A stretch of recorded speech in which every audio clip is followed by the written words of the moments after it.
ये वो या तो आपको लिखवाने के लिए अलग से टाइम दे देंगे या जो भी व्यवस्था होगी वो करेंगे। पहला प्रश्न हमने ये उठाया था कि विश्व किसे कहते हैं। विश्व माने यूनिवर्स। वैसे तो लोग यूनिवर्स के नाम से वर्तमान में यूनिवर्स के नाम से इतने जानते हैं कि ये जो 6 महाद्वीप हैं बस इतने ही यूनिवर्स ऐसा मानते हैं, जबकि इतना नहीं है, बहुत बड़ा है। जो 3 लोक रूप है, ऊर्ध्वलोक, मध्यलोक, अधोलोक रूप है, ऐसा पुरुष आकार का जो कहना चाहिए 3 लोक की रचना है, वो तो उसमें कहना चाहिए जो द्रव्य पाए जाते हैं वे द्रव्य क्या हैं, इनका स्वरूप बताया कि विश्व किसे कहते हैं कि 6 द्रव्यों के समूह को विश्व कहते हैं। यहाँ कल मैंने बताया था तो एक प्रश्न भी आया है, आप प्रश्न इस ढंग से लिख के दे सकते हैं। कोई को भी अगर कोई शंका हो तो ऐसा लिख के मुझे प्रश्न अवश्य दें। यहाँ इन्होंने लिखा है कि 6 द्रव्यों के समूह को विश्व कहते हैं। जाति के नाम गिनाकर समझाइए। जाति तो 2 ही दिखाई देती हैं, जीव और अजीव। शेष तो अजीव द्रव्य के ही भेद हैं। तो संख्या अपेक्षा जीव द्रव्य भले अनंत हैं और पुद्गल द्रव्य अनंत अनंत हैं और काल द्रव्य असंख्यात हैं और बाकी के जो द्रव्य हैं वे एक एक हैं। समझ में आएगा नहीं? ये प्रश्न आया था तो मैं आपको ये बता दूं कि जाति पहले चेतन और अचेतन का भेद करो तो 6 द्रव्यों की 2 जाति होती। किस अपेक्षा से? चेतन अचेतन का भेद करने की अपेक्षा से। उसमें जीव तो जीव जाति हो गई चेतन, और जो 5 द्रव्य हैं वे किस जाति में चले जाएंगे? अचेतन की जाति। अब अचेतन की जाति में भी 5 जातियां होती हैं। जाति के अंदर जाति नहीं होती क्या? जाति के अंदर जातियां भी होती हैं। तो अजीव के अंदर 5 जाति हैं। कौन सी? पुद्गल, धर्म, अधर्म, आकाश और काल। इनको जाति इसलिए कहा कि ये जो 5 द्रव्य हैं वे परस्पर में एक से दूसरे के स्वरूप भिन्न पड़े हैं। एक द्रव्य का जो स्वरूप है यानी पुद्गल द्रव्य का जो स्वरूप है वो धर्म द्रव्य का नहीं, जो धर्म द्रव्य का है वो अधर्म द्रव्य का नहीं है, जो अधर्म द्रव्य का है वो आकाश द्रव्य का नहीं है, जो आकाश द्रव्य का है वो काल द्रव्य का नहीं है। वे 5 अचेतन हैं। ये अपेक्षा एक ग्रुप बन गया उनका, 5 अचेतन का और 1 चेतन अकेला। लेकिन अगर हम दूसरी अपेक्षा विचार करें, इन्हीं 6 द्रव्यों को हम रूपी और अरूपी में बांटे, रूपी और अरूपी में बांटे तो रूपी में कौन आएगा? एक अकेला पुद्गल। और अरूपी में कौन आएंगे? 5 जीव, धर्म, अधर्म, आकाश और काल। ये अरूपी है, ये विजिबल नहीं है, ये किसी भी इंद्रिय के द्वारा ग्राह्य नहीं है, ये तो ज्ञान गोचर है। तो ये 2 ग्रुप बन गए। एक तो चेतन अचेतन के ग्रुप में अकेला जीव चेतन कहलाएगा, जीव द्रव्य जाति का, और 5 कहलाएंगे अचेतन।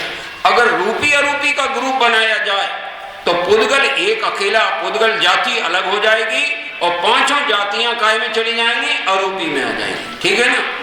अब आगे अपन और इनको विचार करेंगे, जब इनका अलग अलग स्वरूप अपन देखेंगे तब इनका विचार होगा। इसलिए पुद्गल के 5 भेद, वे और तुम्हारे से 1 जीव, ऐसे मिलाकर 6 द्रव्य होते हैं। अपन जानते, बच्चों को भी मालूम है। 6 द्रव्य के नाम मालूम ना आपको? जीव, पुद्गल, धर्म, अधर्म, आकाश और ये 6 द्रव्य हैं। भाई ये 6 द्रव्यों को एक एक जाति बोला जाता है। क्यों बोलते हैं? जीव द्रव्य एक है कि अनंत है? कि जीव द्रव्य अनंत है। तो अनंत जीवों को एक जाति में लेना है तो वे क्या कहलाएंगे? जीव की जाति। पुद्गल अनंतानंत है, माने जीव से भी अनंत गुनी संख्या पुद्गल की है। वे अनंतानंत पुद्गल की जाति एक ही है, यानी वे सब पुद्गल है। और धर्म द्रव्य इन दोनों की जाति का नहीं है, इसलिए उसकी जाति अलग हो गई। अधर्म द्रव्य उसकी जाति का नहीं है तो उसकी जाति अलग हो गई। और आकाश द्रव्य भी इन 4 की जाति का नहीं है तो 5वीं जाति हो गई।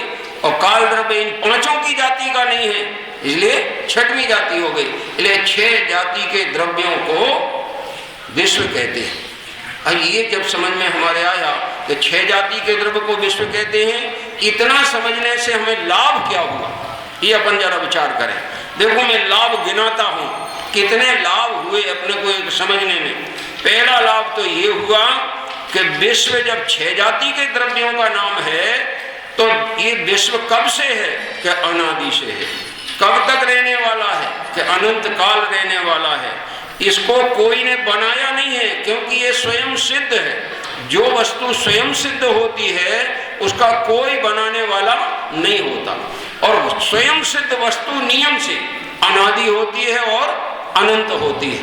तो इस संसार में मैं भी जीव द्रव्य हूं। मैं भी कब से हूं? जब संसार 6 द्रव्यमय संसार अनादि का है, अनंत है, तो मैं कब का हूं? तो मैं भी अनादि का हूं और अनंत हूं।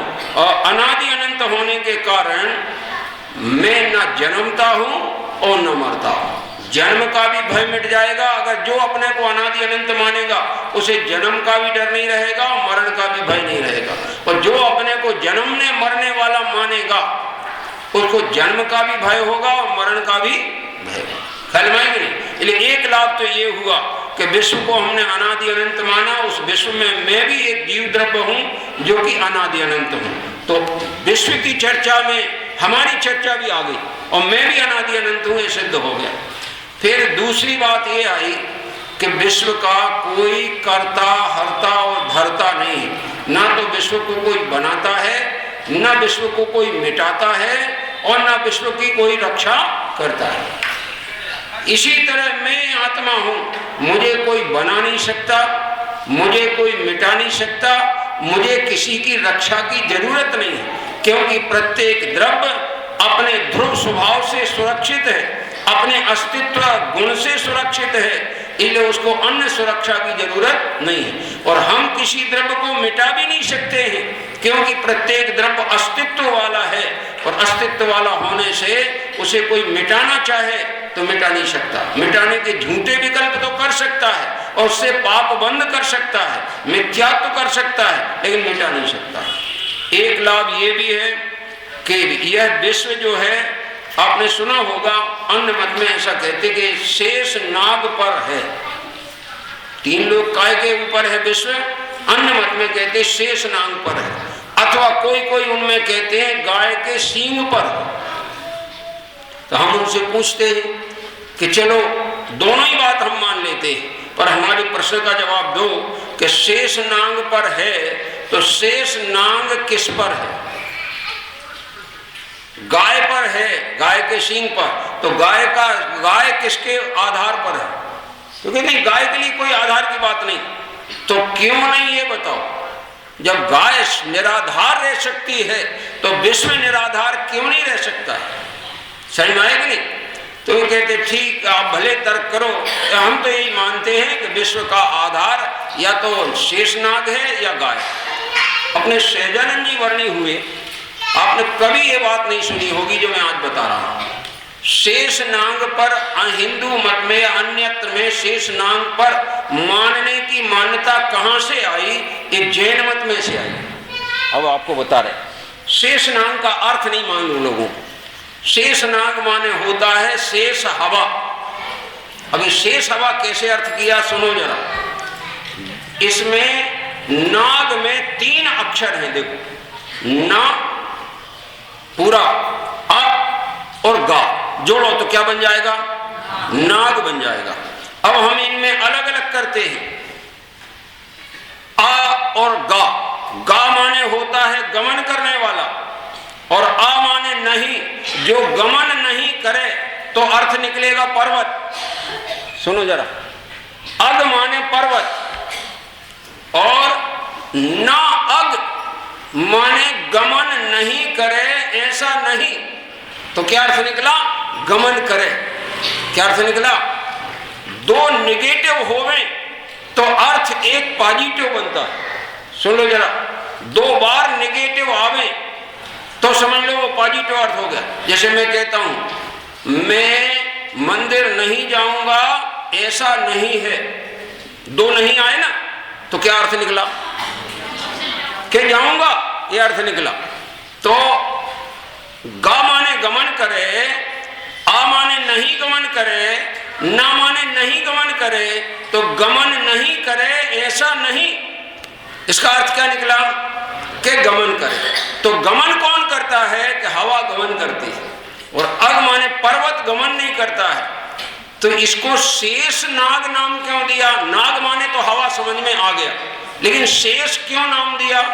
कि शेष इसलिए नाम दिया कि तीन लोक में जो हवा है वो हवा अलग है, और जो तीन प्रकार के बात वलय है वो इस हवा में शामिल नहीं होते। तीन लोक की जो हवा है उसमें ये तीन बात वलय शामिल नहीं है। ये तीन बात वलय बिल्कुल ये तीन लोक के चारों ओर से घेरे हुए, समझ में आएगा नहीं? उसका नाम है शेष। जो जगत में नहीं है और बाहर है उसको शेष कहते। तो अपना तीन लोक काय के आधार पर है? बात वलय के आधार पर है, में। और बात वलय माने होता है हवा के रस्से, हवा के रस्से, हवा के रस्से जो गोल घेरे हुए। तो सारा विश्व काय पे टिका हुआ है। एक अकृत्रिम जिन चैत्यालय की पूजा में आता है, तनु बात वलय लपटाए तीन, यह निराधार लखियो प्रवीण।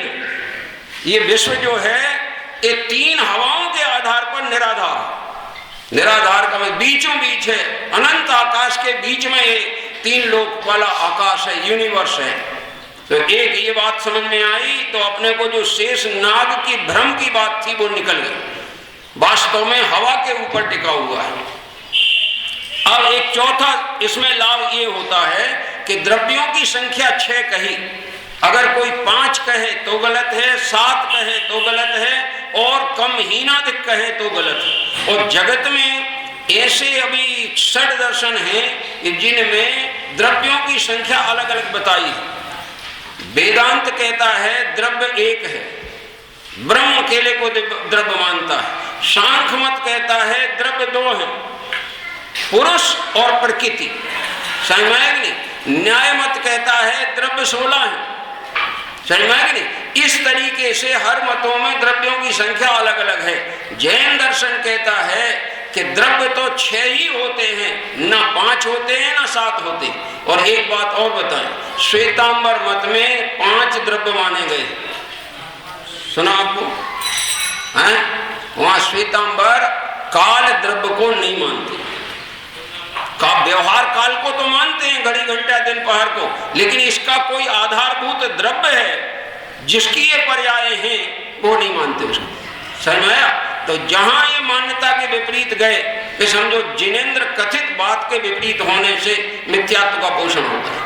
इसलिए द्रव्य की सत्ता, द्रव्य 6 ही जाति के हैं, न कम है और न ज्यादा है, ये भ्रांति भी निकल जाती है। तो एक और है कि अगर इनकी संख्या देखी जाए तो सुनो, जीव अनंत, उद्गल द्रव्य अनंतानंत, धर्म द्रव्य 1, अधर्म द्रव्य 1, आकाश द्रव्य 1 और काल द्रव्य असंख्या। ये इनकी संख्या की अपेक्षा से है। अभी अब ये पहली बात जब समझी तो इतनी भ्रांतियां मिट गईं और इतना हमारे सामने तत्व ज्ञान प्रकट हो गया। अभी दूसरा प्रश्न आ रहा है। दूसरा प्रश्न ये आया कि द्रव्य किसको कहते हैं?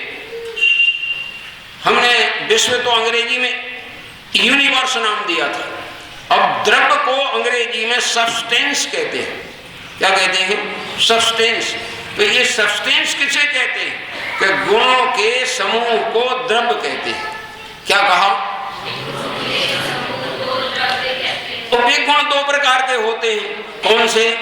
सामान्य और असामान्य गुण वो जो सब द्रव्यों में अनिवार्य रूप से पाया जाए, विशेष गुण वो जो अपने अपने जाति के द्रव्यों में पाया जाता है, अन्य जाति के द्रव्य में अन्य जाति के द्रव्य का गुण नहीं पाया जाता। अभी हम बताएंगे आपको कैसे कौन से गुण किस जाति के किस में पाए जाते हैं, और हम अपने में भी देखेंगे हमारे गुण कौन से हैं और हमने अभी तक भूल क्या की। जो गुण हमारे नहीं थे उनको हमने अपना माना, ये भूल के कारण मिथ्यात्व का पोषण।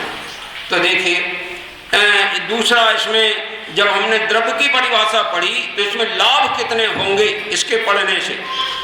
सामान्य गुणों को समझकर द्रव्य की सत्ता का अस्तित्व ख्याल में आ जाएगा। प्रत्येक जगत में द्रव्य सत्तावान है, ये कौन सिद्ध करेगा? सामान्य गुण। छहों सामान्य गुण द्रव्य की सत्ता को सिद्ध करते हैं। द्रव्य की अस्थि है, वे 6 सामान्य गुण आगे आने वाले हैं अभी, तो हम उनको आगे लेंगे, लेकिन 6 द्रव्य ये बात बताते हैं कि द्रव्य की सत्ता है। और विशेष गुण ये बताते हैं कि द्रव्य की सत्ता पृथक पृथक कैसी है? भिन्न भिन्न है। जीव जाति की सत्ता पुद्गल से नहीं मिलती, पुद्गल की सत्ता जीव से नहीं मिलती, धर्म द्रव्य की सत्ता अधर्म द्रव्य से नहीं मिलती, आकाश काल आदि की सत्ता भी अन्य द्रव्यों से नहीं मिलती। तो 6 द्रव्यों की सत्ता है और वह सत्ता भिन्न भिन्न है। सत्ता है सामान्य गुण सिद्ध करता है, और भिन्न भिन्न है एक कौन सिद्ध करता है? विशेष गुण सिद्ध करता है। ये प्रयोग समय सार के मंगलाचरण में हुआ है, जहां उन्होंने कहा कि नमा समय सार आए। मैं समय सार को नमस्कार करता हूं। कैसा है वो समय सार जो अनुभव में आएगा?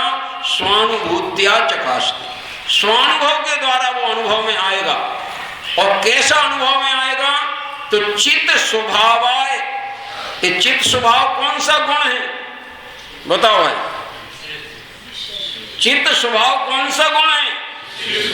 ये विशेष गुण है, क्योंकि ये चित्त स्वभाव माने चैतन्य स्वभाव जीव के सिवाय अन्य जाति के द्रव्य में नहीं पाया जाता। और भावाय, भाव माने सत्तावान, तो ये कौन सा हो गया? ये सामान्य हो गया, क्योंकि सत्ता तो सब में पाई जाती है, अस्तित्व गुण सब में पाया जाता है, लेकिन ये चेतनत्व गुण सब में नहीं पाया जाता। तो इसलिए चेतनत्व पहले भावाय शब्द कहा तो उसमें द्रव्य स्वभाव बता दिया, और बाद में चित्त स्वभाव कहा तो विशेष गुण बता दिया। और अनुभव में प्रकट होता है ये पर्याय बता दिया, द्रव्य गुण पर्याय का स्वरूप बता के फिर नमस्कार किया शुद्धात्मा को। अभी वापस आ रहे हैं। प्रत्येक द्रव्य जब अनंत गुण वाला है तो द्रव्य में कमी क्या है? कमी है कोई द्रव्य में? सब द्रव्य परिपूर्ण है। कमी मानने वाला एक मूर्ख अकेला है जो अपने में कमी मानता है, और ऐसा भी मानता है कि अन्य द्रव्य में हम कुछ दे सकते हैं और अन्य द्रव्य से हम कुछ ले सकते हैं। अब अनंत में कमी क्या रह गई ये बताओ। और सब द्रव्यों के पास कितने गुण हैं? अनंत गुण है। तो अब तुमको अनंत में और कौन सा गुण चाहिए? अगर पुद्गल का एक भी गुण लोगे तो फिर तो वो पुद्गल का गुण तुम में जब व्याप्त होगा तो तुम्हें पुद्गल बना देगा। समझ में आया? इसलिए किसी द्रव्य को किसी से गुण चाहिए नहीं, प्रत्येक द्रव्य अपने में परिपूर्ण है। आपने पढ़ा होगा ना, मैं हूं अपने में स्वयं कैसे पूर्ण हूं? अनंत गुणों से पूर्ण हूं। मेरे में कोई अवकाश नहीं है कि अन्य द्रव्य से कोई गुण मांगे जाए, और आ सकते नहीं। आगे लिखा, आगे कहते हैं कि ये जब हमने अपने आप को अनंत गुणात्मक माना तो मैं भी अनंत गुण वाला हूं, तो हमें किसकी महिमा आई? आत्मद्रव्य की महिमा आई। और मुझे किसी से कुछ चाहिए नहीं और मुझे किसी को कुछ देना नहीं, तो देने का विकल्प नहीं और चाहने का विकल्प नहीं, तो हमें हमारे में दीनता भी नहीं और हमारे पास अहंकार भी नहीं। समझ में आया कि नहीं? तो दीनता भी चली जाती है और अहंकार भी चला जाता है। ख्याल में आ रहा ना भैया? ना आए ख्याल में पूछ लेना। ये तो क्लास है, मगर पूछने के लिए आप हमारे ध्यान रखना कि आप प्रश्न नोट करते जाना, जो ना बने वो दे देना। दूसरे दिन हम बैठेंगे तो पहले प्रश्नों का समाधान कर देंगे और फिर बाद में आगे बढ़ेंगे, क्योंकि अपन बैठे हैं क्लास में। शिक्षक के साथ में तुम्हें ऐसा ध्यान, ऐसा अनुभव होना चाहिए कि ये तो हमारे पिताजी जैसा है। जैसे हम अपने पिताजी से नहीं डरते, ऐसे शिक्षक से डरना नहीं है, बल्कि जो मालूम ना हो उस अज्ञान को दूर करना। इसलिए पूछने का तुम्हें डर नहीं होना चाहिए। और ये भी हमारी भी ड्यूटी है कि ये जितनी बातें पूछें उन सब का हम समाधान प्रसन्नता से करें। इनकी उल्टी बात का भी समाधान हम सीधा करें, इन पे नाराज ना हो, क्योंकि ये तो दया के पात्र हैं।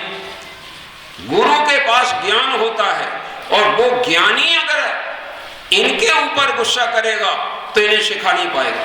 इसलिए सीखने के लिए और सिखाने के लिए सीखने को विनय चाहिए और सिखाने वाले को क्षमता भाव चाहिए, ऐसा क्षमता भाव चाहिए कि वो कैसी प्रश्न करे पर वो शांति से जवाब दे और उसका असर भी होगा, उसे समझ में भी आएगा। और गुस्सा करोगे तो उसकी बुद्धि गायब हो जाएगी, वो समझ ही नहीं पाएगा। वापस मैं भी अपने में जब पूर्ण हूं तो मेरा स्वरूप अरहंत भगवान के द्रव्य स्वभाव, अरहंत भगवान के गुण स्वभाव और अरहंत भगवान के पर्याय स्वभाव जैसा है।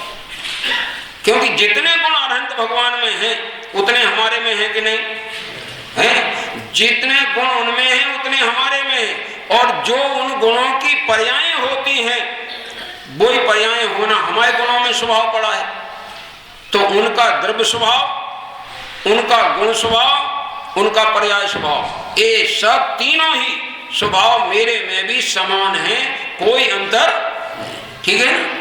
तो इस तरह से जब हम द्रव्य गुण पर्याय से अपने को अरहंत के समान देखेंगे तो हमें अपनी दृष्टि अंतर्मुखी कर लेना पड़ेगी। क्योंकि बाहर देखने की इसलिए जरूरत नहीं कि मेरे घर में कोई कमी हो तो मैं बाहर ताकूं, और मेरे घर में पूर्णता है तो मुझे बाहर देखने की जरूरत नहीं। तो मैं भी आत्मस्थ हो जाऊंगा।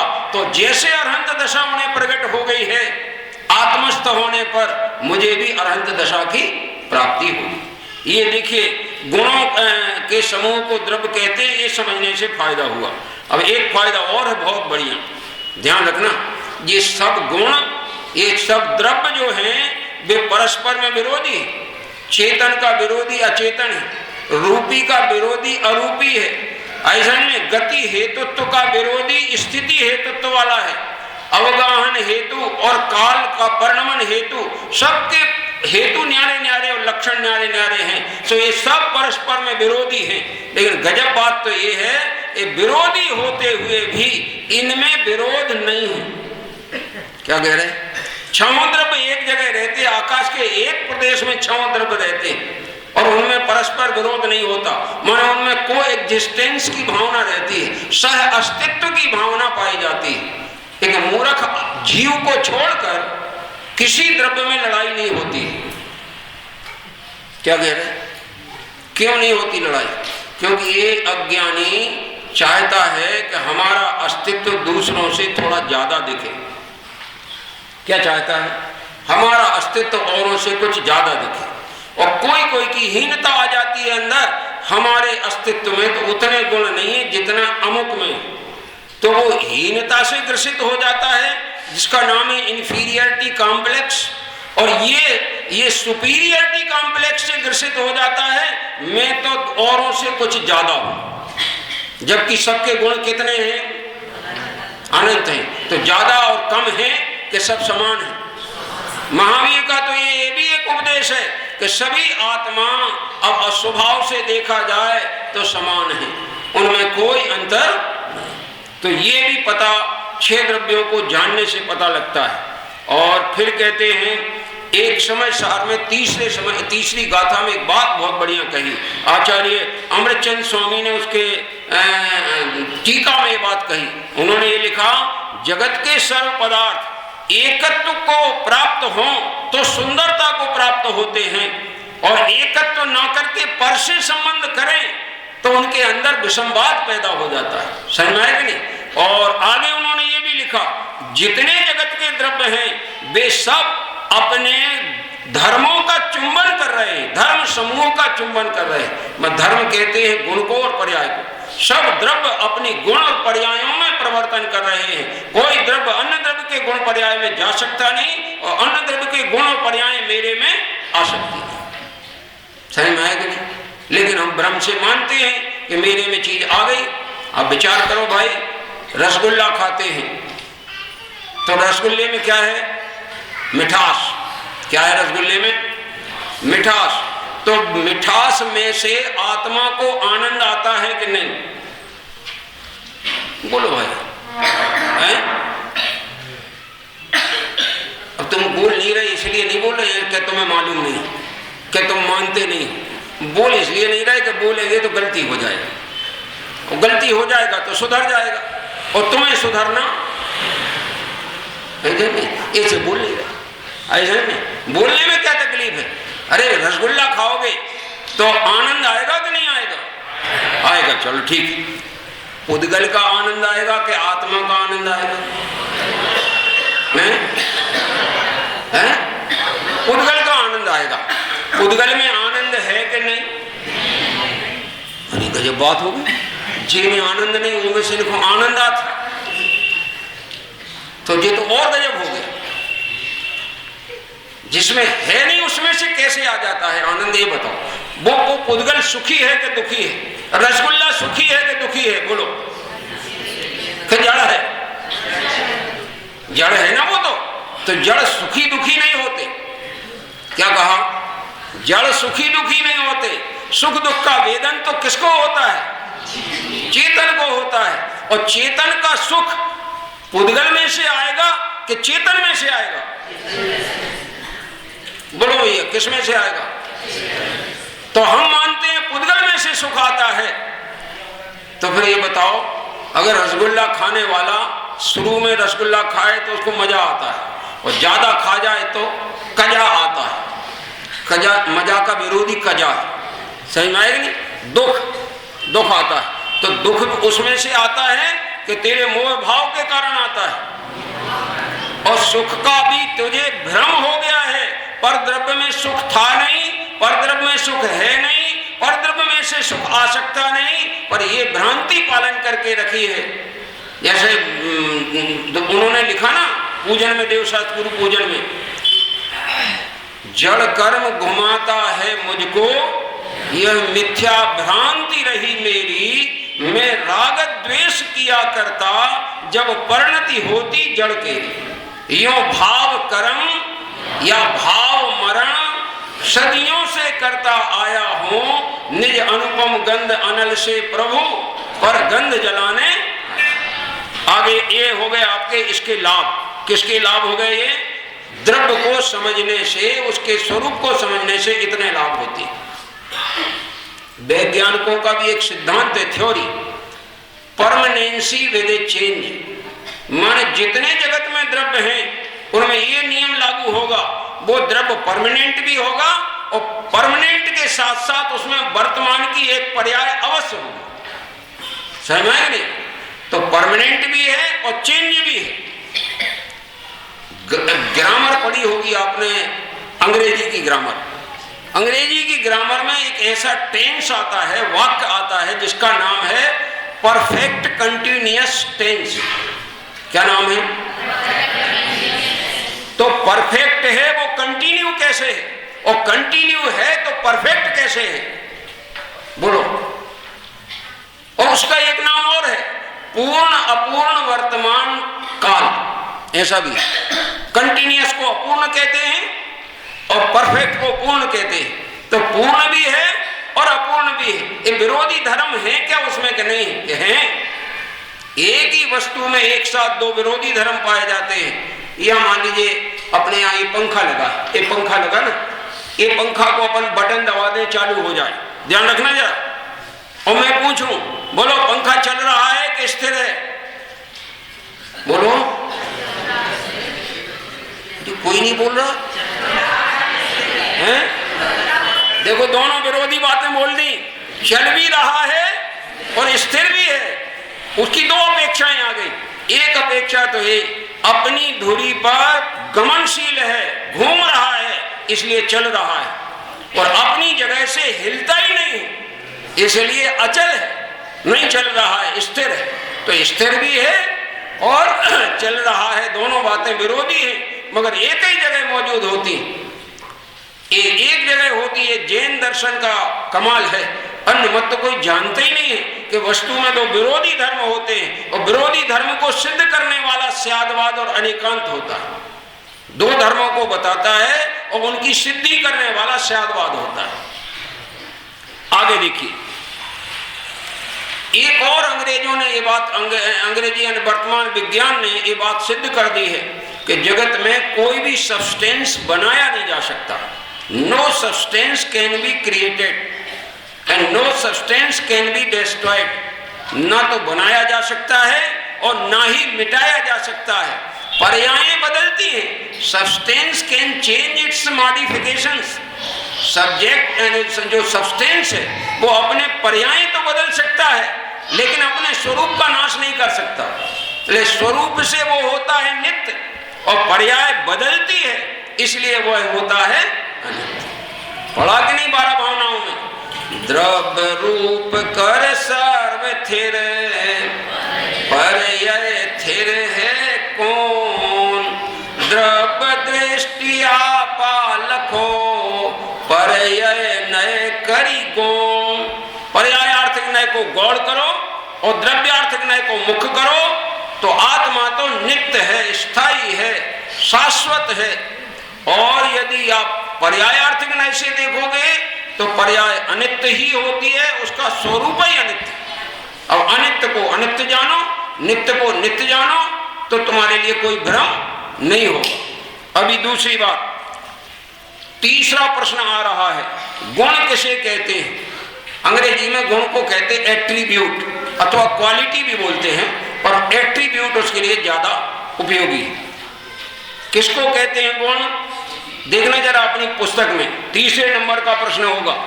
जो द्रव्य के संपूर्ण भागों में और उसकी संपूर्ण अवस्थाओं में रहे उसको क्या कहते हैं? गुण कहते हैं। अब ये समझ लेंगे तो लाभ क्या होगा? ये लाभ होगा कि अगर हम सामान्य गुण की तरफ से देखेंगे तो मेरे स्वरूप की सिद्धि हो जाएगी, क्योंकि उसमें पहले ही गुण कौन सा है? सामान्य गुण में पहला गुण अस्तित्व। तो अस्तित्व ये बताता है कि प्रत्येक द्रव्य सत्तावान है, और हमारी मान्यता ऐसी है कि हमें जो दिखती हैं उनकी तो हम सत्ता मानते हैं। ये पुस्तक दिख रही है, बोलो है कि नहीं भैया? बोलो, जवाब तो दो। है। और इसको देखने वाला आत्मा तुम्हें दिखता है कि नहीं? है? नहीं दिखता। तो ये बताओ, नहीं दिखता, आंखों से नहीं दिखता है कि ज्ञान में, अनुभव में भी नहीं आता है? ज्ञान में तो अनुभव में आता है कि नहीं आता है? हवा दिखती है कि नहीं? पर अनुभव में आती है कि नहीं? तो हवा का तुम अनुभव कर सकते हो, और आत्मा निकटवर्ती है, उसका चेतन रूप अनुभव नहीं कर सकते हो। परम आश्चर्य की बात है। और उसका अनुभव न होना ये अनादिकाल की भूल और मिथ्यात्व है। और जब उसका अनुभव हो जाएगा तो ये अनादिकाल की भूल मिट जाएगी, मिथ्यात्व चला जाएगा, सम्यक दर्शन हो जाएगा, संवर प्रकट हो जाएगा, सुखी होने का मार्ग मिल जाएगा, और जैन दर्शन तुम्हारे जीवन में उतर जाएगा। सही मारे नहीं बात? चलो आगे बढ़ते हैं। गुणों को समझने का लाभ पहला हो गया, एक तो अपना स्वरूप की सिद्धि होती है। दूसरा, एक गुण दूसरे गुण का कार्य नहीं करता। ज्ञान जब जब परिणमेगा तो जानन रूप परिणमेगा, श्रद्धा प्रतीति रूप परिणमेगी, दर्शन देखने रूप परिणमेगा, चारित्र स्थिर होने रूप परिणमेगा। कोई भी गुण अन्य गुण रूप परिणमन नहीं कर सकता। लोगों को भ्रांति हो जाती है कि तुम्हें तत्व ज्ञान हो गया तो तुम्हारे चारित्र क्यों नहीं प्रकटा? कि दोनों का काल अलग अलग है। कोई का रोग मिट जाए लेकिन कमजोरी नहीं मिटती है, उसे मिटने में टाइम लगता है। तो ये भ्रांति मिटे कैसे?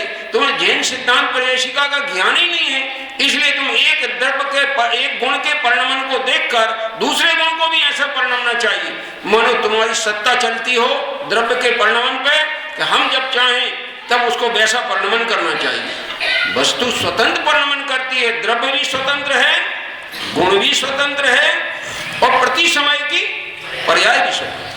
और जब सब स्वतंत्र हैं तो सब सुखी है।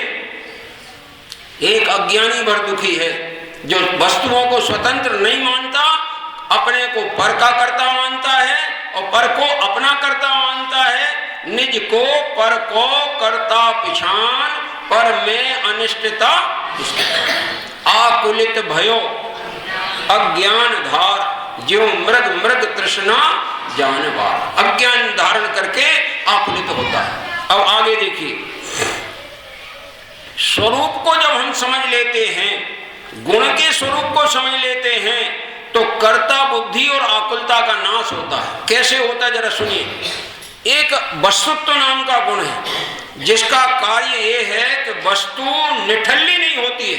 प्रत्येक वस्तु में अपनी उपयोगिता, अर्थ क्रिया, प्रयोजनभूत क्रिया अवश्य होती है। ज्ञान होगा तो उसकी प्रयोजनभूत क्रिया जानना है, दर्शन होगा तो उसकी प्रयोजनभूत क्रिया देखना है, उद्गल होगा तो उसकी प्रयोजनभूत क्रिया स्पर्श रसगंध वर्ण रूप परिणमना है। तो सब अपनी अपनी प्रयोजनभूत क्रिया करते हैं। और द्रव्यत्व गुण ये बताता है कि वस्तु का परिणमन कोई नहीं कराता है, वस्तु का परिणमन उसकी द्रव्यत्व शक्ति से होता है। कैसे होता है? तो हमारे लिए जैसे हम व्यवहार में भले बोलते हैं कि माता पिता बच्चे का पालन पोषण करके बड़ा करते हैं। पहले 1 साल का था, 25 साल का हो गया, तो आप हमें ये बताओ, माता पिता ने 25 साल का किया कि तुम खुद ही हो गए? बोलो तो माता पिता ने किया ये कोरा अहंकार है कि कुछ और है? अच्छा, जिनके माता पिता बचपन में गुजर जाएं, जन्म के कुछ समय बाद वे बड़े होते हैं कि नहीं होते हैं? तो माता पिता बड़े करते हैं कि वो वस्तु स्वयं परिणमती है, वस्तु की अवस्थाएं स्वयं बदलती हैं। कोई किसी का परिणमन कराने वाला ना तो था, ना है और ना होगा। सर्व द्रव्य अपने अपने स्वभाव से, द्रव्यत्व स्वभाव से परिणमन करते हैं और उनका परिणमन चलता है। सभी द्रव्य ज्ञान गम्य हैं। एक प्रमेयत्व गुण जब पढ़ेंगे ना तब पता चलेगा। तो हमारा आत्मा हमारे ज्ञान में आ सकता है कि नहीं, हमारे अनुभव में आ सकता है कि नहीं, आ सकता है। तो आत्मज्ञान करना कठिन है कि सरल? बोलो भाई बोलो, हैं? कोई बोल रहा है कठिन, ज्यादा तो बोले ही नहीं रहे, वे बहुत समझदार है, क्योंकि बोले ही नहीं रहे तो कहीं हम फंसेंगे ही नहीं। हमने कहाँ बोला था कि कठिन है? दूसरा बोल लिया, हमने कहाँ बोला था कि सरल है? हमने बोला ही नहीं था। तुमने इसलिए नहीं बोला कि तुम्हें अज्ञान था घोर, इसलिए तुमने बोला नहीं। दूसरे ने इसलिए बोल दिया कि जो मानता था सो बोल दिया है। तो अब आप बोलो जरा, क्या मेरा प्रश्न का जवाब आना चाहिए? आत्मज्ञान होना कठिन है कि सरल? सरल काम जल्दी होना चाहिए कि अनंत काल लग जाना चाहिए? तुम्हें कितनों काल लग गो? तो सरल है कि कठिन? अब हमने तो पढ़ा है, 12 भावना पढ़ी होगी तुमने भूदादास जी की, उसमें ऐसा पढ़ा है, धन कन कंचन राज सुख सब ही सुलभ कर जान, दुर्लभ है संसार में एक यथार्थ ज्ञान। यथार्थ ज्ञान माने आत्मा का ज्ञान यथार्थ ज्ञान कहलाता है। बोलो, सुलभ है कि दुर्लभ है? तो अभी तुम बोल रहे थे वो सच्चा है, कि अब बोल रहे हो वो सच्चा है? अभी तो हम और पलटाएंगे, क्योंकि तुम्हारा जब तक आधार नहीं होगा कोई तुम्हें पलटा सकता है 10 बार। ऐसे में अब दूसरी बात करते हैं। जयचंद पंडित जी ने लिखा यही भावना, बोधि दुर्लभ भावना, पर उन्होंने ऐसा लिखा, बोधि आपनो रूप है निश्चय दुर्लभ नाही, भव में प्राप्ति कठिन है यह व्यवहार कहाँ। अब बताओ, अपनी चीज कठिन है कि पराई वस्तु कठिन है? चोरों को तो पराई वस्तु सरल है। क्या कह रहे? अरे अपने जेब के पैसा निकाल वो सरल है कि दूसरे के जेब के निकालना सरल है? बताओ जरा। जेब कट होगा तो वो कहेगा हमने तो जिंदगी एक ही काम किया, दूसरे के जेब ही के निकाले, हमने अपने जेब के पैसा कभी निकाले ही नहीं। निकालने के बाद दूसरे के जेब वाले भी घर रख रख के आए, क्योंकि हमारा काम ही दूसरे के जेब का निकालने का है। समझ में आया? ये चोर का ऐसे ही काम होता है। तो ये बताइए, हमें अपना ज्ञान हमारे पास है कि दूसरे के पास है? हमारा सुख हमारे पास है कि दूसरे के पास है? तो उसे पाना कठिन है कि सरल है? तो तुमने पहले ही सही बोला था। तो हम क्या करेंगे? तो आपने दूसरा प्रमाण दिया तो हमारे को वो गलत लगा। ये गलत नहीं लगना चाहिए, उसे दृष्टि से समझना चाहिए। जगत में सुख दुर्लभ है। क्या कहा? दुर्लभ है संसार में। तो तुम्हारा सुख संसार में कहां मिल जाएगा? तुम्हारा सुख तुम में ढूंढो, देखे कैसे नहीं मिलता है। और तुम ढूंढते हो संसार में, संयोगों में, पैसे में, इज्जत में, नाम में, आबरू में। वहां सुख नाम की चीज है ही नहीं। इनमें ढूंढने वाला मिथ्या दृष्टि था, है और रहेगा। क्या कह रहे? तो अब कहां ढूंढोगे सुख आप?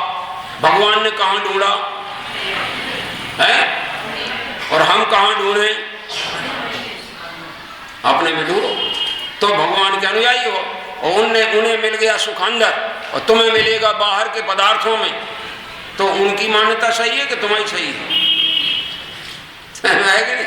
ये देखो भाई, समझ आ रहे हैं हम आपको, जरा ध्यान से समझना। नहीं आए समझ में तो क्वेश्चन करोगे तो उसका हम अवश्य समाधान करेंगे और शांतिपूर्वक करेंगे।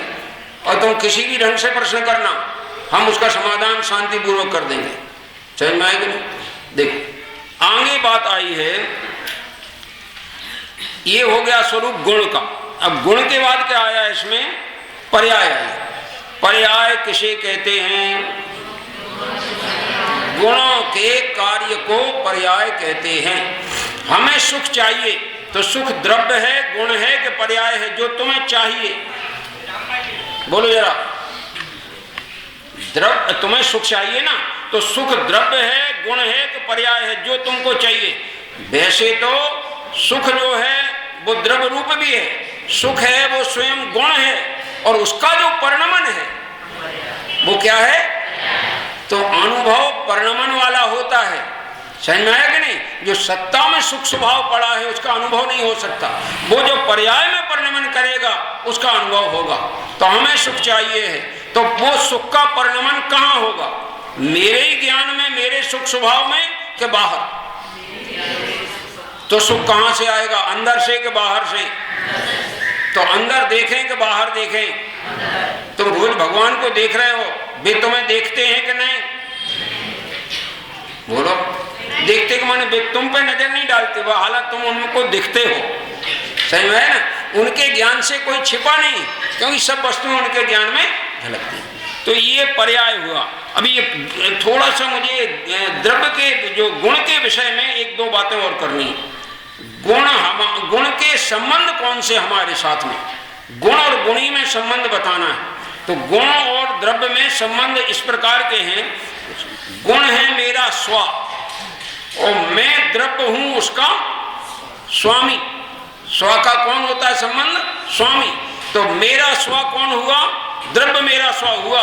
परिवार जन, कुटुंब जन, संयोगी, पैसा, धन, संपत्ति, वैभव, ये मेरे कोई स्व नहीं हो, मैं इनका कोई स्वामी नहीं। हमारा स्व तो कौन है? ज्ञान और आनंद हमारा स्व है और हम उसके स्वामी हैं। तो ज्ञान और आनंद के साथ मेरा तादात्म्य संबंध है, नित्य तादात्म्य संबंध है। कौन सा संबंध है? नित्य तादात्म्य संबंध है। और उस गुण की अपेक्षा बोलो तो गुण गुणी संबंध है। ज्ञान मेरा गुण है, आनंद मेरा गुण है, और तुम्हारे से आत्मा में द्रव्य हूं वो गुणी। गुण गुणी संबंध भी है, अंश अंशी संबंध है। गुण मेरा अंश है, मैं स्वयं अंशी। ऐसे बहुत से संबंध होते हैं, मगर उन संबंधों में तादात्म्य है। वे कोई न्यारे नहीं है, बाहर के संयोग से आते नहीं है, वे वस्तु के स्वभाव में रहते हैं। तो इस तरह से गुण को समझने के बाद पर्याय को समझने से जो फायदा होता है वो ये है। पहला तो ये है कि जब पर्याय अपने गुण में से आती है तो मैं सुख की प्राप्ति के लिए पर द्रव्यों की तरफ झांकूं कि अपने गुणों की तरफ देखूं, अपने अनंत गुणमय आत्मा की तरफ देखूं। कहां देखूं? आत्मा की तरफ देखूं।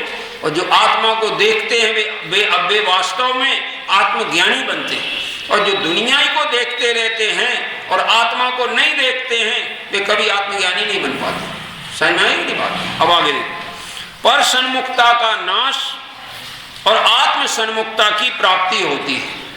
ये एक पर्याय को समझने से। फिर द्रव्य और गुणों की व्यक्तता भी कहाँ होती है?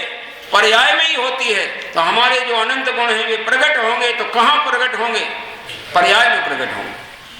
जीव द्रव्य जो है वो तो कारण परमात्मा है, और कार्य होगा मोक्ष का, सिद्धि का, सिद्ध दशा का, वो कार्य परमात्मा है। तो मैं कारण हूं और मेरे में सिद्धत्व दशा प्रगटेगी, वो मेरा कार्य है। और इन आश्रवादी जो 7 तत्व हैं, इनमें हे गे उपादेय का ज्ञान भी होता है। ये जो आश्रव बंध की पर्याय है वो हे, शंभर निद्रा और मोक्ष की पर्याय है वो उपादेय है, और आत्मा स्वगेय है, और अजीव तत्व परगेय। तो 7 तत्वों में हे गे और उपादेय का ज्ञान हो तो भेद ज्ञानी है, हे गे उपादेय का ज्ञान न हो तो भेद ज्ञानी। ख्याल में आएगी कि नहीं बात? देखो, और एक आखिरी इसका लाभ, प्रत्येक द्रव्य का परिणमन उसकी पर्याय स्वभाव अर्थात उत्पाद व्यय स्वभाव से होता है।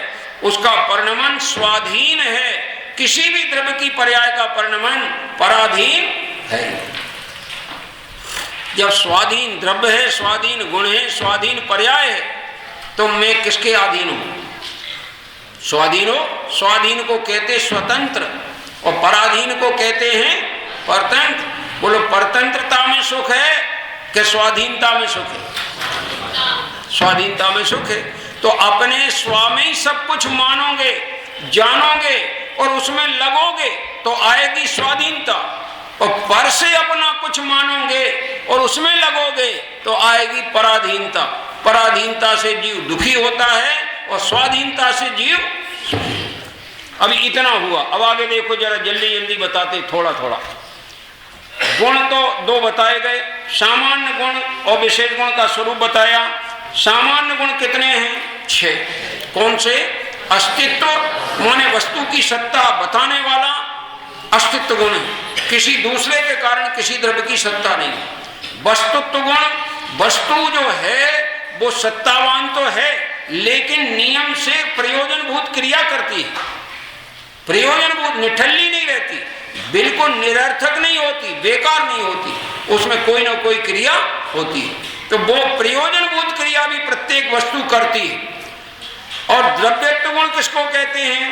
कि अब ये सब में एक ही नियम लागू किया है, जिस शक्ति के कारण द्रव्य की अवस्थाएं निरंतर बदलती हैं उसको द्रव्यत्व गुण कहते हैं। तो हमारी जितनी अवस्थाएं बदल रही हैं, कौन बदल रहा है? बोलो, मान लीजिए हमें आपको देख के क्रोध आया, तो क्रोध वाली अवस्था बाहर वाले पदार्थ ने बदली है कि हमने स्वयं अज्ञान से राग द्वेष करके क्रोध रूप परिणमन किया है? स्वयं किया है। तो अब वो क्रोध को मिटाना है तो कौन मिटावे? भगवान मिटावे, जिनवाणी मिटावे कि हम मिटावे? बोलो, भूल को कौन मिटाएगा? जो भूल करेगा वो ही भूल को मिटाएगा। जो भूल करना स्वीकार ही नहीं करता है उसकी भूल कभी मिटती। यहां तो कहीं कोटेशन लिखा होना चाहिए, भूल छिपाने की नहीं है, मिटाने की। ऐसे देखो आगे आ रहा है। वस्तुत्व द्रव्यत्व प्रमेयत्व गुण किसे कहते हैं? कि जिस शक्ति के कारण द्रव्य किसी ना किसी ज्ञान का विषय बने, यानी प्रत्येक द्रव्य नोएबल है, जानने में आने योग्य है। क्यों? क्योंकि उसमें प्रमेयत्व गुण पाया जाता है। तो आप ऐसा नहीं मानना कभी भी कि हमें जब हम एकांत में कहीं कोई नहीं देखता है तब हम ऐसा काम कर लेते हैं जो सबके सामने करने में डरते हैं। तो तुम जब ये कहते कोई नहीं देखता है, उस समय अनंत सिद्ध भगवान देखते हैं कि नहीं? केवल ज्ञानी देखते हैं कि नहीं? मगर तुम्हें जगत के रागी द्वेषियों को तो डर है, केवल ज्ञानी और सिद्धों का डर। वे देखते रहें तो तुम्हें पाप भाव से हटने का भाव नहीं आता, और लोग ना देख लें इसलिए तुम डरते। तो ऐसा लगा कि भगवान से तो डरते नहीं, भगवान देख ले तो तुम्हारे लिए कोई चिंता नहीं, तुम पाप करते रहते हो, और दुनिया देख ले तो दुनिया से डरते हो। यानी रागी द्वेषी रागी द्वेषियों से डरता है, वीतरागियों से नहीं डरता है। ये स्थिति देखी जाती। आगे, अगुरु लघुत्व गुण किसे कहते हैं? जिस शक्ति के कारण द्रव्य में द्रव्यपना कायम रहता है, यानी एक द्रव्य दूसरे द्रव्य रूप नहीं होता और एक गुण दूसरे गुण रूप नहीं होता, और वस्तु में पाए जाने वाले अनंत गुण कभी बिखर के अलग अलग नहीं होते। ये किसका काम है? अगुरु लघित्व गुण का काम है। हमने ऐसे दो प्रकार के चौकीदार देखे। एक चौकीदार अंदर की कोई चीज बाहर नहीं जाना चाहिए, एक चौकीदार बाहर खड़ा है, बाहर की कोई चीज अंदर नहीं आना चाहिए। ये अगुरु लघुत्व गुण ऐसे ही चौकीदार है, उभय प्रकार का। अंदर के अनंत गुणों को बाहर नहीं जाने देता है, किसी परद्रव्य के गुण को अपने में आने नहीं देता है, इसका नाम अगुरु लघुत्व गुण। ऐसे अगर अगुरु लघुत्व गुण न होता तो द्रव्य के गुण बिखर के घट जाते, बढ़ जाते, मिल जाते, आ जाते, और द्रव्य का द्रव्यपना कायम नहीं रहता। लेकिन अगुरु लघुत्व गुण कहता है जिस द्रव्य की जो इंडिविजुअलिटी है, जो उसकी आइडेंटिटी है, वो अगुरु लघुत्व गुण के कारण सदा काल बनी रहती, उसका कभी अभाव नहीं। और आया आखिरी है प्रदेशत्व गुण। प्रत्येक द्रव्य का कोई ना कोई आकार अवश्य होता है। आत्मा का भी आकार होता है। संसार अवस्था में जो शरीर धारण करे उस आकार का होता है, और सिद्ध अवस्था में अंतिम शरीर के चरम शरीर से कुंचित न्यून आकार का होता है, कुछ थोड़ा कम होता है। मालूम क्यों होता कम? जब वो सिद्धालय में जाकर सिद्ध भगवान के प्रदेश बिल्कुल पुरुषाकार वहां विराजमान होते हैं, तो अभी तो अपने में है, तो नाक में, नाक के छिद्रों में प्रदेश नहीं है, समझ में आया कि नहीं? लेकिन वहां कोई छिद्र नहीं होते हैं, वहां तो आत्मा अखंड बन जाता है। तो नाक का जैसे मूर्ति में छेद नहीं होता है, नाक का आकार बना रहता है, लेकिन वहां ठोस पदार्थ पाया ही जाता है। ऐसे आत्मा के प्रदेश, वो नाक वाले जो अपने जगह खाली है, यहाँ अभी नहीं है। संसार अवस्था में, सिद्ध अवस्था में सर्वत्र प्रदेश पाए जाते हैं, और बेश थोड़े सुकड़ जाते हैं, इसलिए किंचित न्यून हो जाते हैं, आकार में किंचित न्यूनपना आ जाता है। अभी और आगे 2 मिनट बचे हैं, आज मैं ध्यान रखूंगा, अब चिंता नहीं कर रहा, और ये कितना चलता है ये भी चिंता नहीं कर रहा। पूरी हो कि नहीं हो, जितने दिन का टाइम है उतने ही दिन चलाना है। इसके बाद कभी भी जब भाव आएगा, जब कभी योग्यता आएगी, जब आपका पुण्य का उदय आएगा, तो बचा हुआ भी पूरा हो जाएगा। और वो पूरा का करने जितना तुम्हें बता दिया जाए उतना ही तो तुम अपनाओ, उतना ही तो तुम्हारे कल्याण को पूरा कर देगा और कल्याण का कारण बन जाएगा। और ग्रंथ को पूरा कर दिया और फिर रख के भूल गए तो तुम भी पूरे ही हो जाओगे, समझ लेना। इसीलिए हमें पूर्णता का अपना लक्ष्य रखना है, ग्रंथ की पूर्णता का लक्ष्य नहीं रखना। भले ग्रंथ को भी आदि से अंत तक पढ़ा जाना चाहिए, आचार्यों ने लिखा है तो पूरी जानकारी लेना है तो पूरा पढ़ना चाहिए, लेकिन अपनी दृष्टि तो उसमें से ग्रहण करने की होनी चाहिए। देखो तो इसमें कहा प्रदेशत्व गुण आ गया। अभी द्रव्यों के कितने भेद हैं? तो लो नाम आ गए, जीव, पुद्गल, धर्म, अधर्म, आकाश और काल, ये 6 द्रव्य हैं। प्रत्येक द्रव्य में कौन सा विशेष गुण पाया जाता है? अब सुनो जरा, अपने में क्या क्या है माल और क्या नहीं है। अपने में जीव द्रव्य में चेतन, जिसके भेद करके बोलो तो दर्शन और ज्ञान।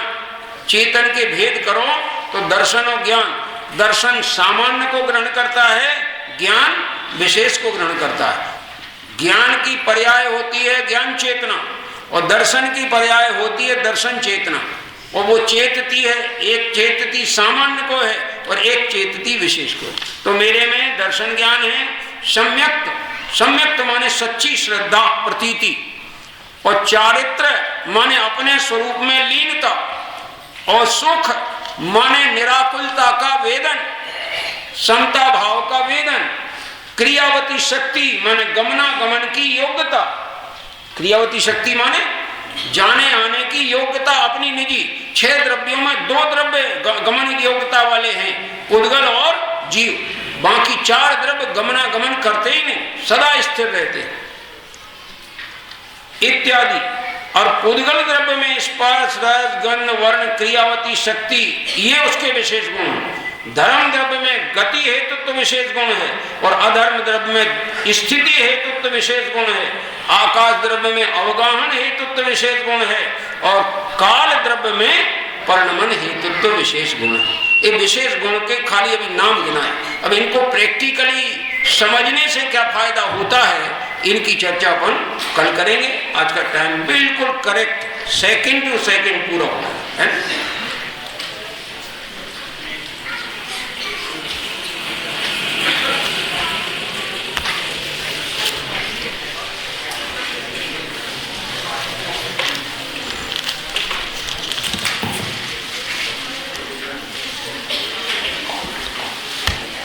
नित्य जागरण अभियान के अंतर्गत आज हमारे शिविर का द्वितीय दिवस और इस द्वितीय दिवस में हमने लघु जन सिद्धांत प्रवेशिका का जो अंतर्मर्म है उसको हम जानने का प्रयास कर रहे हैं।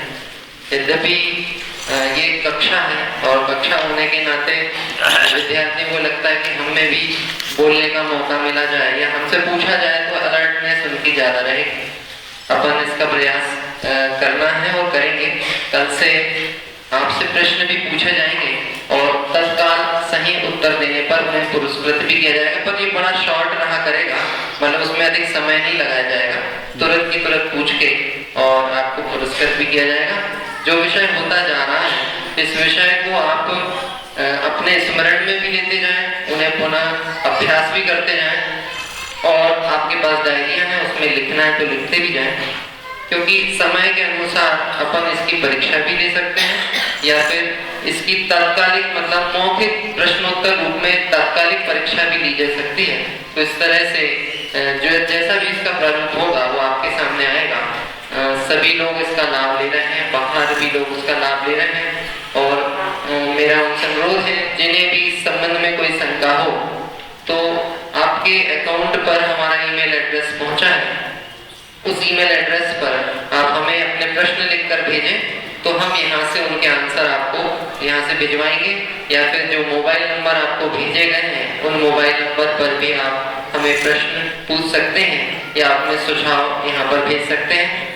दिगंबर जैन मुमुक्षु मंडल का ये प्रयास और इस प्रयास के अंतर्गत हमने छिंदवाड़ा की इस धर्म नगरी के द्वारा यहाँ से धर्म की बात पूरे भारत में और विदेश में पहुंचाने का एक लघु प्रयास किया है और हमारा इसमें उद्देश्य यही है कि धर्म पिपासु जीव जो बाहर बैठे हैं उन्हें तत्व की ये बात सहजता से उपलब्ध हो। इस भावना से हम पुनः कल 8:30 बजे फिर मिलेंगे। जिनवाणी स्तुति होगी, सभी लोग जिनवाणी स्तुति के लिए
के हृदय को ईश्वर के दर को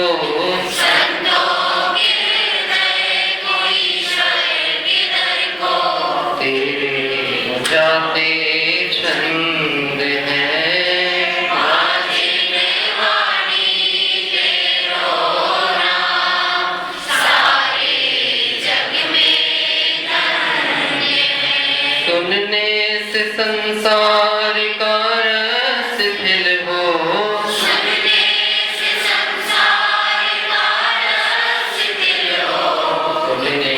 से ज्ञाय का मंगल मिलन हो,